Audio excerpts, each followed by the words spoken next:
নমস্কার বন্ধুরা, তোমরা কেমন আছো? আশা করি ভালো আছো। আজকে আমি যাচ্ছি সকালবেলা দীঘার নায় কালীবাড়িতে। দেখতে থাকো। এই যে সেই কালীবাড়ি, এখানে আসার জন্য অনেকটা রাস্তা গাড়িতে এসে মন্দির পেলাম। মন্দিরের নাম হচ্ছে নায় কালীবাড়ি। মন্দিরটা এখনও তৈরি হচ্ছে। খুব সুন্দর জায়গাটা। এটা দীঘার মধ্যেই। দীঘাতে এসেই আমরা এখানে এসেছি। চলো তারে দেখি। আমিও প্রথম দেখছি এটা। আগে তো বহুবার দীঘাতে এসেছি, কিন্তু এটাকে দেখিনি। নতুন তৈরি হচ্ছে নাই কালীবাড়ি। খুব সুন্দর।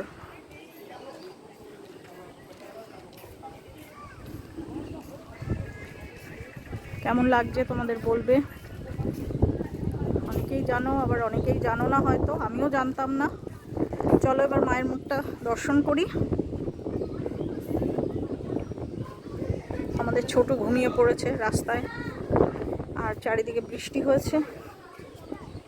বাহ, জয় মা, জয় মা।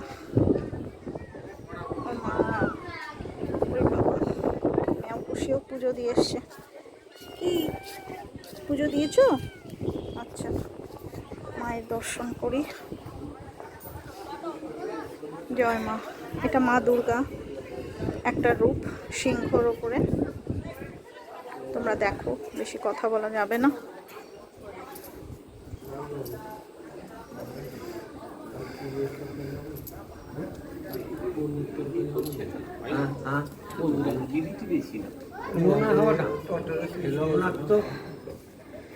ঠাকুমশাই, মায়ের সম্বন্ধে একটু বলবেন? নতুন এসেছি, প্রথম এসেছি। আমাদের নাইকালী ঠাকুর বলা হচ্ছে। এখানে পুরো সমুদ্র থাকতো। মায়ের নামটা কি? নাইকালী। নাইকালী মানে নৌকো। নৌকোর উপরে মহিষ বসে আছেন, তারপরে সিংহ, তার উপরে মা বসে আছেন খড়গ নিয়ে। এই জন্য বলা হয় নাইকালী। ওই দুর্গারই রূপ, দুর্গা মায়ের রূপ। মধ্যিখানে বিশাল জঙ্গল হয়। জঙ্গলের মাঝখানে একটা বেল গাছ হয়। বেল গাছ থেকে এই শিলামূর্তি পাওয়া যায়। এই যে সিঁদুরে ভর্তি এমার সাইডে বসে আছে। এই শিলামূর্তি আবির্ভাব হয়।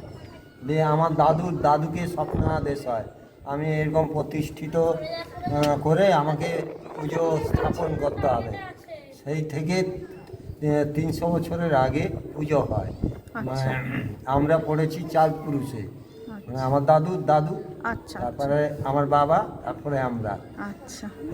এখানে জল একটু আসে না, সমুদ্র থাকতো। এখন তো উঁচু হয়ে গেছে সমুদ্র। মাঝখানে আর জোয়ার হয়ে গেলে আমরা বসে থাকতাম। জোয়ার ভাটলে পুজো করতে আসতে হতো, আবার নৌকো করে আসতে হতো।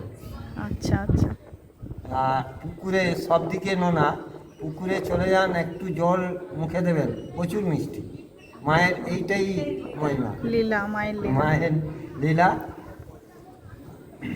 আগে আরও মানে দাদু বলতেন ওই শাঁখা বিক্রি করতে আসতো। এখনও শাঁখা লাগানো আছে, মানে শাঁখা বিক্রি করতে আসতো। শাঁখা মা গোবর কুড়োচ্ছেন। গোবর কুড়োতে বললেন আমার বাবাকে বলবেন দুটো শাঁখা দাও। শাঁখা দুটো আমার বাবাকে গিয়ে পয়সা নিয়ে নেবে। আমার দাদু বললো আমার তো মেনেই হোক, চলুন দেখি আমার মেয়ে কোথায় আছে। দিয়ে এসে দেখেন দুধারে দুটো শাঁখা পরে বসে আছে। সে শাঁখা তো আর পয়সা নেয়নি, শাঁখা সবই দিয়ে গেছে। আচ্ছা, মায়ের কৃপা। এই শাঁখাটা দেখে যান, ওই ছবিটা নিয়ে যান, চলে আসুন। আমার পা তো ভালো না, যাবো? ঠিক আছে, যাও। হ্যাঁ, আসুন। মায়ের কৃপা, আমি দর্শন পাবো, তোমরাও দর্শন করো। ঠাকুমশাই দেখাচ্ছেন। হ্যাঁ, দেখেছেন? এই মায়ের শাখা, পুরনো শাখা।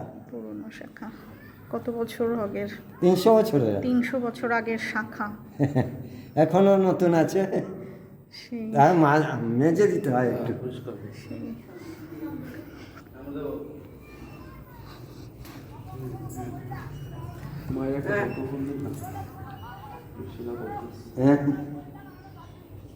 এই শিলামূর্তি, আসল শিলামূর্তি।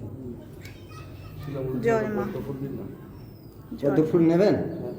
মায়ের লীলা আর মায়ের দর্শন তোমাদের কেমন লাগলো আমাকে কমেন্ট বক্সে জানাবে। আর তোমরা ভালো থাকবে। তাহলে আজকের জন্য এটুকুই থাক।